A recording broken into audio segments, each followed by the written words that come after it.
And I know this from first-hand experience because we've got members in our community who just supplement their income with this, anywhere from a few £100 a month to a few £1,000s per month, all the way up to people who have replaced their income completely and are making tens of thousands of pounds per month in profit from this business now. So we'll talk about some figures. So how much would you suggest that somebody can sort of supplement their income from starting up a high-ticket dropshipping business?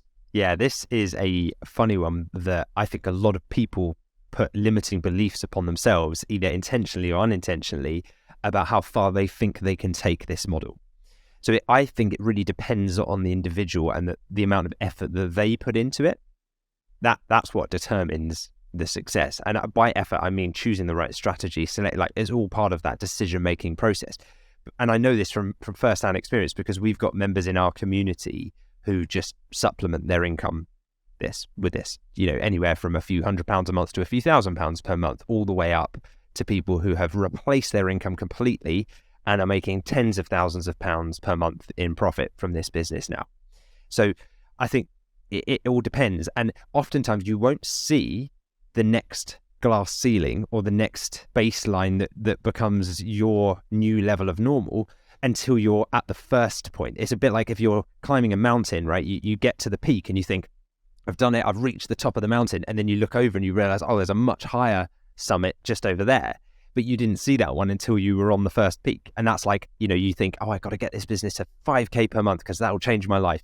And as soon as you hit 5K, or as you're coming close to hitting 5K per month, you look up and you see the 20K per month summit and think, oh, wow, that's the one to go for. Like I've seen a few people who've just summited that now. And like, that's the next peak I've got to climb. So every time you climb higher, there's obviously more effort required. You have to reframe how you think about things. And I think you just realize eventually that, yeah, you can congratulate yourself, pat yourself on the back once you reach each of those milestones. But that's part of the journey of being an entrepreneur. You're never done. There's always something else you can do. There's always room for growth.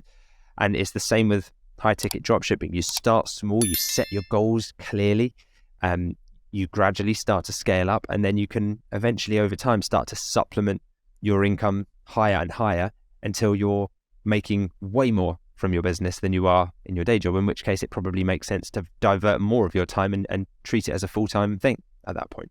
Absolutely. So I think when we talk about high ticket dropshipping and working out the figures that you can achieve with the business model, we realize that, as I mentioned before, that the figures are very much on our side. So high ticket dropshipping, we can look at receiving like £1,000 is your average order value with a 30% margin. So it's like £300 profit per order. And if you have a goal of replacing your income of £3,000 a month, you only need 10 orders a month to replace that income.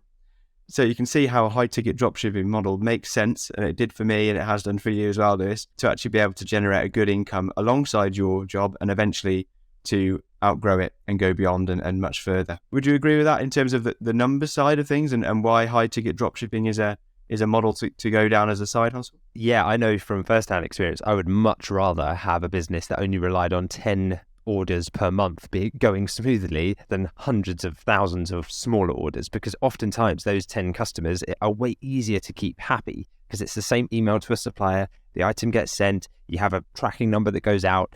You can even, if it's 10 people, you can give them a personal call as the company founder and be like, hey, did everything go okay? It's Lewis here, the founder of the business. And that's such a nice personal touch to be able to do, but you can't do that when you're dealing with tens of thousands of customers per month. You'd be on the phone all day. It just wouldn't work. So that gets lost, I think, with the higher volume, lower ticket business model. So that's another reason why I really like it. Yeah, the numbers just pan out. 10 orders per month to make £3,000 a month is pretty good going. Great. So on a practical level now, so if somebody was thinking about getting started with a dropshipping business alongside their own salary and their full-time job, where would they start and how can they make sure they've got the right foundations in place when they get up and running? The foundations will dictate the long-term success of the business. So I think the beauty of it is that you can start small and you gradually scale up your business. But imagine if you're building, a tower, one of these toy skyscrapers with Lego bricks, and you just make some basic kind of little square foundations with the Lego bricks and you're 5 stories up. Eventually, once you start going higher, the thing starts to get very unstable.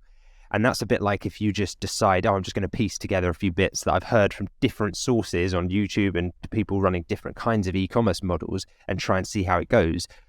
at first you might be fine, but 5-6 months in, you'll start to feel that swaying in the wind. You'll start to realize that the foundations were not stable and built in the right way. So that's kind of what we do. I mean, there's a whole 6-week process that we take people through so that at the end, not only are they up and running at the point where they have suppliers signed, they have their website built, they've selected a niche based on data, they're confident that things aren't going to go wrong because we've made very data-driven decisions. At that point, you've got a really stable base on which to build a much taller tower. Yeah, I love that analogy of building.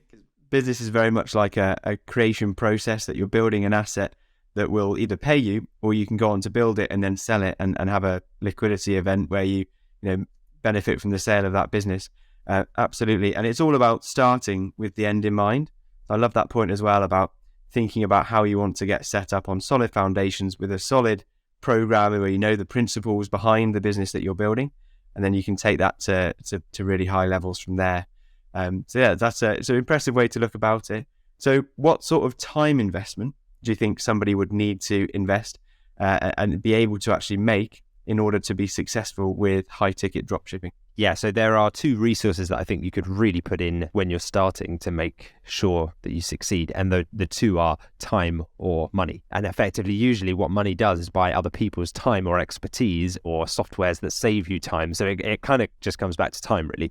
It's there are a few different ways you can do it. So it depends on how much you want to make and how quickly you want to scale up your business. Because we've had people join us in our program who are already set up in another business and they have a team, right? So they already run a different type of business and they have a team that they're going to leverage, and they come in and say, okay, I've got huge targets. I need to be making 30 grand a month profit within 6 months to make this venture worth my while and the team's expenses and the overheads we have.